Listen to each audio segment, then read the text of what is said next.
आज के इस लेक्चर में हम एक थ्योरम प्रूफ करेंगे कि given a circle x square plus y square plus 2gx plus 2fy plus c equal 0 कि हमें एक सर्कल की इक्वेशन दी गई है और एक पॉइंट भी दे दिया गया है, point p with components x1 y1। तो हम ये कैसे ऑब्जर्व कर सकते हैं कि वो पॉइंट उस सर्कल के बाहर मौजूद है, बाउंड्री से बिल्कुल बाहर है। फॉर एग्जांपल यहाँ पर हो सकता है कि यहाँ पर अगर पॉइंट x1 y1 हो तो हम बगैर ड्रा किए ये कैसे ऑब्जर्व कर सकते हैं कि वो पॉइंट उस सर्कल के आउटसाइड है या फिर उस सर्कल के बिल्कुल ऊपर मौजूद है, जैसे कि यहाँ हमने पॉइंट लिखा। या फिर ऐसा भी तो हो सकता है कि वो पॉइंट उस सर्कल के इनसाइड कहीं पर मौजूद हो। तो बगैर ड्रा किए एनालिटिकली हम कैसे ये वेरीफाई कर सकते हैं, तो ये थ्योरम इससे डील करता है। तो हमें अगर एक सर्कल की इक्वेशन दी गई हो और एक पॉइंट दिया गया हो तो वो पॉइंट उस सर्कल के आउटसाइड लाई करेगा अगर ऐसा करें कि उस सर्कल के लेफ्ट साइड की तमाम इक्वेशन में x1 और y1 पुट कर दें x और y की जगह। अगर आंसर ग्रेटर देन 0 हो तो हम ये कहेंगे कि वो पॉइंट उस सर्कल के आउटसाइड है, यानी उससे बाहर है। अगर वो पॉइंट पुट करने से आंसर 0 के इक्वल आ जाए तो इसका ये मतलब होगा कि वो पॉइंट उस सर्कल की बाउंड्री के ऊपर मौजूद है, यानी उसी सर्कल के ऊपर मौजूद है, जैसे ये पॉइंट है या फिर यहाँ पर हो सकता है या किसी भी और पॉइंट पर हो सकता है। और अगर आंसर लेस देन 0 हो तो इससे ये पता चलेगा कि वो पॉइंट उस सर्कल के इनसाइड है।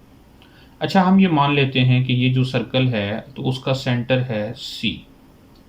ओके, अगर सेंटर C है तो सेंटर फाइंड करने के लिए कौन सा फार्मूला यूज़ करते हैं कि यहाँ सेंटर इक्वल होता है -g, -f।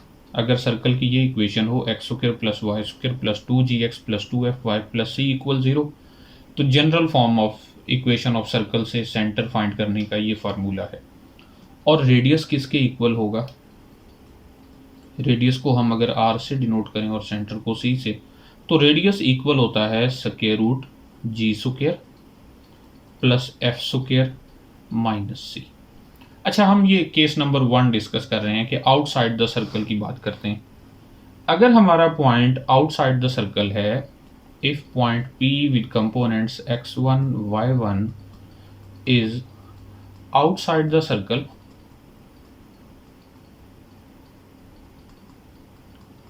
देन तो ये ऑब्वियस है कि पॉइंट C से पॉइंट P तक का जो डिस्टेंस होगा वो रेडियस से ज़्यादा होगा, क्योंकि रेडियस जो है वो सेंटर से बाउंड्री तक का डिस्टेंस है। जैसे ये डिस्टेंस है, ये रेडियस है, और C से P चूँकि उस बाउंड्री के बिल्कुल बाहर है तो इसलिए C से P तक का जो डिस्टेंस है वो ग्रेटर होगा और R लेस होगा।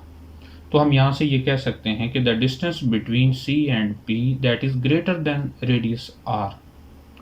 ओके, इसको यूज़ करते हैं। C और P का डिस्टेंस फाइंड करने के लिए डिस्टेंस फार्मूला यूज़ करेंगे और डिस्टेंस फार्मूला के अकॉर्डिंग पॉइंट C है -g -f और पॉइंट P है x1 y1, तो ये बन जाएगा x1 plus g whole square plus y1 plus f whole square that is greater than radius r, जो कि है square root of g square plus f square minus c। Okay, तो अब चूंकि दोनों साइडों पर जो नंबर्स हैं वो ग्रेटर देन 0 हैं, स्क्वायर रूट में जो आंसर होता है वो ग्रेटर देन और इक्वल टू 0 होता है, तो हम दोनों साइडों पर स्क्वायर भी ले सकते हैं। तो ऐसा करते हैं कि दोनों साइडों पर स्क्वायर ले लेते हैं। स्क्वायर लेने से क्या होगा कि ये स्क्वायर रूट कैंसिल हो जाएगा और हमारे पास जो एक्सप्रेशन मिलेगा वो ये होगा x1 square plus g square plus x1 2x1g plus y1 square plus f square plus 2y1f that is greater then g square plus f square minus c। तो ये जो राइट साइड पर g square plus f square minus c है, इसे भी हम left side पर shift कर दें तो ये इक्वेशन कुछ यूँ बन जाएगी, इनइक्वालिटी यूँ बन जाएगी x1 square plus y1 square plus 2gx1 plus 2fy1 plus g square plus f square. ये तो थी लेफ्ट साइड। अब राइट साइड वाली टर्म्स लिखेंगे तो ये minus g square minus f square और प्लस सी बन जाएगा दैट इज ग्रेटर देन 0। तो minus F square plus F square से कैंसिल होगा, माइनस जी स्क्वायर प्लस जी स्क्वायर से कैंसिल हो जाएगा।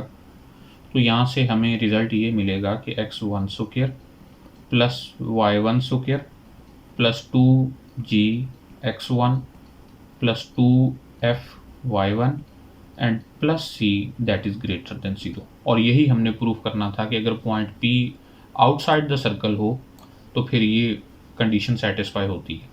अच्छा, अब बाकी दो केसेस हैं, ऑन द सर्कल और इनसाइड द सर्कल। अगर हम ऑन द सर्कल को बात करेंगे तो ऑन द सर्कल का मतलब ये होगा कि the distance between C P that should be equal to R. तो यहाँ इक्वलिटी आ जाएगी, जहाँ पहले हमने लिखा है ग्रेटर देन 0, तो यहाँ जस्ट इक्वलिटी आएगी, यानी यहाँ से हमें जो कंडीशन मिलेगी वो ये होगी कि x1 square plus y1 square plus 2g(x1) plus 2f(y1) and plus C that is equal to 0। और लास्ट में थर्ड कंडीशन के लिए हमें पॉइंट इनसाइड द सर्कल चाहिए। अगर पॉइंट इनसाइड द सर्कल है, फॉर एग्जांपल ये पॉइंट है P, तो पॉइंट C से पॉइंट P तक का जो डिस्टेंस होगा वो लेस देन R होगा, रेडियस से वो कम होगा। तो फिर यहाँ पर जो कंडीशन हम यूज़ करेंगे वो ये होगी कि the distance between C and B that is less than R। तो जैसे कि हमने पहले सॉल्व किया है वैसे ही इसको सिंप्लीफाई करेंगे तो हमें यहाँ से ये इक्वेशन मिलेगी x1 square plus y1 square plus 2g(x1) plus 2f(y1) and plus c that is less than 0। Okay, तो हमारे पास कंडीशंस मिल गई कि कैसे हम ये ऑब्जर्व कर सकते हैं कि एक पॉइंट सर्कल के इनसाइड है, सर्कल के ऊपर है या सर्कल से आउटसाइड है। एक एग्जांपल सॉल्व करते हैं, इसी से रिलेटेड है। हमें एक सर्कल और एक पॉइंट बता दिया गया है। जो पॉइंट है वो है पॉइंट P विद कंपोनेंट्स -5 व 6, और जो सर्कल है, सर्कल की इक्वेशन गिवन है x square plus y square plus 4x minus 6y minus 12 that is equal to 0। हमने ये ऑब्जर्व करना है कि ये पॉइंट कहाँ पर मौजूद है, इसकी लोकेशन क्या है। तो ऐसा करते हैं कि इस पॉइंट में हमारे पास जो x1 है वो -5 है और y1 इक्वल है 6 के। तो इस इक्वेशन में लेफ्ट साइड पर ये वैल्यू पुट करते हैं, x1 square plus y1 square plus 4x1 minus 6y1 minus 12, ये किसके इक्वल होगा, x1 mean -5 whole square plus y1 यानी 6 होल स्क्वायर प्लस 4x1 जो कि -5 है माइनस 6y1 जो कि 6 है और माइनस 12। इसको सिंप्लीफाई करते हैं, -5 स्क्वायर जो कि 25 है, 6 स्क्वायर 36 है, ये -20 होगा, -36 एंड -12।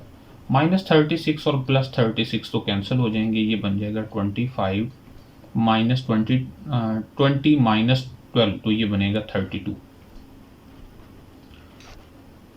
25 माइनस 32, तो ये इक्वल हुआ -7। अब -7 है mean that is less than 0। तो लेस देन 0 होने की वजह से हम ये कहेंगे कि the point P lies inside the circle. अगर हमारा आंसर ग्रेटर देन 0 होता तो हम ये कहते कि the point P lies outside the circle. क्योंकि यहाँ नेगेटिव है तो इसलिए ये इनसाइड द सर्कल लाई करता है।